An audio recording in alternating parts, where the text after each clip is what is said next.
सबसे पहले हम आपको उस सवाल के बारे में बताएंगे जिस पर पूरे देश में बहस हो रही है, और वो सवाल ये है कि क्या भारत में दिवाली का त्योहार अब खतरे में आ गया है।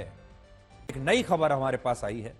नवी मुंबई की एक हाउसिंग सोसाइटी में मुस्लिम पक्ष के कुछ लोगों ने यह कहते हुए सोसाइटी के परिसर में झालर और लड़ियां लगाने का विरोध किया है, रोशनी करने का विरोध किया है कि वहां सभी धर्मों के लोग रहते हैं, इसलिए इस सोसाइटी में दिवाली के मौके पर रोशनी के लिए लड़ियों को मकानों के ऊपर लगाने की इजाजत नहीं दी जाएगी। जो हिंदू धर्म को मानने वाले लोग हैं उसमें कुछ महिलाओं का यह दावा है कि इन लोगों ने उनके साथ अभद्र व्यवहार किया और उन्हें यह धमकी भी दी कि अगर पुलिस भी वहां आ जाए तो भी वो दिवाली के मौके पर इस हाउसिंग सोसाइटी में रोशनी के लिए दिवाली की लड़ियां लगाने की इजाजत नहीं देंगे। और बाद में यही हुआ।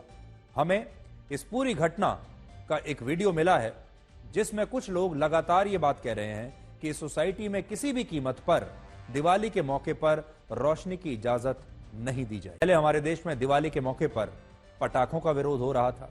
कहा जाता था कि दिवाली पटाखों का त्योहार नहीं है, इसलिए पटाखे नहीं चलाने चाहिए क्योंकि इससे पर्यावरण को नुकसान होता है। पूरी लॉबी पीछे पड़ गई कि वो अब पटाखों का इस्तेमाल नहीं होने देगी, और कुछ राज्यों में तो पटाखे बैन भी हो गए। तो एक पूरी लॉबी है जो ये चाहती है कि हमारे देश में दिवाली के मौके पर पटाखों की आवाज दबा दी जाए। लेकिन अब बात पटाखों से आगे निकल गई है। अब तो दिवाली पर रोशनी करने का भी विरोध हो रहा है, और शायद आने वाले समय में कुछ लोग ये कहना शुरू कर देंगे कि दिवाली पर बिजली की बर्बादी नहीं होनी चाहिए। पहले पर्यावरण खराब हो रहा था, अब आप बिजली की बर्बादी कर रहे हैं, और क्योंकि भारत में तो बिजली की पहले से ही कमी है और इसलिए अब लोगों को अपने घरों पर लड़ियां नहीं लगानी चाहिए, क्योंकि दिवाली लड़ियों का त्योहार है ही नहीं। और हो सकता है कि इसके बाद दिवाली पर मिठाइयों और पकवानों का भी विरोध शुरू हो जाए, और एक दिन ऐसा आए कि कुछ लोग यह पूछना शुरू कर देंगे कि यह दिवाली का त्योहार, इस पर मिठाइयों की क्या आवश्यकता है, पकवानों की क्या आवश्यकता है। हमारे देश की सरकारों ने असल में प्रदूषण कम करने के लिए सारी जिम्मेदारी लोगों पर डाल दी है। जब प्रदूषण बढ़ता है तो लोगों से कह दिया जाता है कि अब आप अपनी गाड़ियां मत निकालिए। लोगों से कह दिया जाता है, नए नियम भी आ जाते हैं कि 10 साल में पेट्रोल की गाड़ी खत्म, 15 साल में पेट्रोल की गाड़ी खत्म हो जाएगी, 10 साल में डीजल की गाड़ी खत्म हो जाएगी। पार्किंग महंगी कर दी जाती है। अगर आप ट्रैफिक लाइट पर हैं तो अपनी गाड़ी का इंजन बंद कर दीजिए। ये तो सब लोग कर ही रहे हैं, तो सरकारें क्या करेंगी। इसलिए आज हमने आपको 3 देशों के मॉडल दिखाए जिन देशों ने अपने यहां पर प्रदूषण को कम करके दिखाया है, और भारत में जो सरकारें हैं उन्हें इसे चुनौती के तौर पर लेना चाहिए कि लोगों को परेशान करना बंद करें और ऐसे कदम उठाएं जिससे वाकई में प्रदूषण कम हो जाए। वरना जैसा हमने आपको कहा, एक समय ऐसा आएगा जब आपकी अगली पीढ़ी आपसे यह पूछने लगेगी कि दिवाली का त्योहार क्या होता है, क्योंकि उन्होंने इसके बारे में सिर्फ किताबों में पढ़ा है। वो आपसे यह पूछने लगेगी कि दिवाली का त्योहार कैसे मनाया जाता है, और शायद आपसे उस जमाने के किस्से कहानियां भी पूछें जब पटाखे चलाए जाते थे।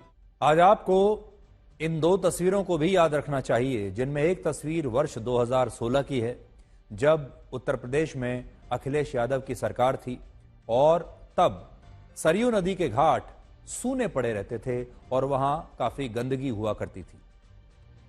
लेकिन आज इन्हीं घाटों पर कितनी रौनक है। दिवाली पर सबसे ज्यादा 25 लाख दिए जलाने का हमने एक वर्ल्ड रिकॉर्ड बना दिया है। जरा 2 तस्वीरें देखिए, एक 2016 की तस्वीर है और एक 2024 की तस्वीर है। 2016 में यही इलाका, सरयू नदी का घाट, सूना पड़ा रहता था।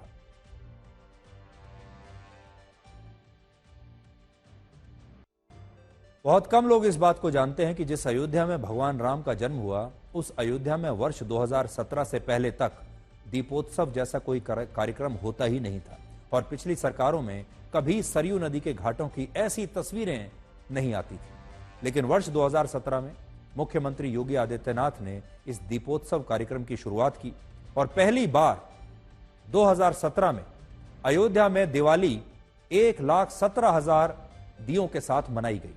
लेकिन इसके बाद वर्ष 2018 में 3 लाख, फिर 2019 में 4 लाख, 2020 में 6 लाख, 2021 में 9 लाख, 2022 में 15,76,000, 2023 में 22,23,000 और अब 2024 में आज के दिन पूरे 25 लाख दिए जलाए गए हैं और ये एक वर्ल्ड रिकॉर्ड है। हालांकि आज हमें दुख के साथ कहना पड़ता है कि जब अयोध्या की फैजाबाद लोकसभा सीट पर बीजेपी हार गई, तब हमारे देश में खास वर्ग के नेताओं और लोगों ने बीजेपी की इस हार को राम मंदिर से जोड़ने का प्रयास किया और यह बताने की कोशिश हुई कि राम मंदिर के निर्माण से अयोध्या और देश के लोग खुश नहीं हैं और इसीलिए बीजेपी फैजाबाद के लोकसभा चुनाव में हार गई। आप में से बहुत सारे लोगों को शायद यह भी लगता होगा कि शायद हकीकत ऐसी ही होगी कि चुनाव में किसी पार्टी के हारने से यही साबित होता होगा। बहुत सारे लोग लोकसभा चुनाव के बाद क्या कहने लगे, उन सब ने यह कहना शुरू किया कि बीजेपी को 240 सीटें इसलिए मिली क्योंकि राम मंदिर का मुद्दा चला नहीं। राम मंदिर को लेकर लोगों के अंदर वो भावनाएं उत्पन्न नहीं हुई जैसी होनी चाहिए थी। राम मंदिर का उतना जोर दिखाई नहीं दिया। राम मंदिर को लेकर जो एक तूफान पैदा होना चाहिए था, श्रद्धा का, निष्ठा का, वो शायद नहीं हुआ और इसी वजह से चुनाव पर उसका जो है असर दिखाई दिया। वर्ष 1528 में जब राम जन्मभूमि पर बाबरी मस्जिद का निर्माण हुआ था, तब मुगलों का एक ही उद्देश्य था, जिसमें वो भगवान राम को इस देश की संस्कृति से मिटा देना चाहते थे और बाबर को लगता था कि इस देश में एक बार राम मंदिर के ऊपर बाबरी मस्जिद बन गई तो शायद फिर कभी भगवान राम इस वनवास से लौट नहीं पाएंगे। लेकिन भगवान श्री राम ने आज साबित कर दिया कि वो अपने वादे के पक्के हैं और वनवास चाहे 14 वर्ष का हो और चाहे 500 वर्ष का, उन्हें अपनी जन्मभूमि पर अयोध्या लौटने से कोई रावण रोक नहीं सकता। वो आएंगे जरूर।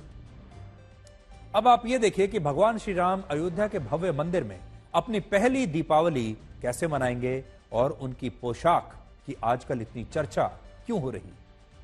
प्राण प्रतिष्ठा के कार्यक्रम की तरह दीपावली के दिन भी भगवान श्री राम की बाल प्रतिमा को पीतांबर वस्त्र अर्पित किए जाएंगे।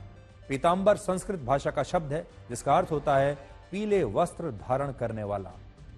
श्री रामचरितमानस में भगवान श्री राम का उल्लेख पीतांबर के रूप में मिलता है और यही कारण है कि प्राण प्रतिष्ठा के बाद अब दिवाली के दिन भी उन्हें ऐसे पीतांबर वस्त्र पहनाए जाएंगे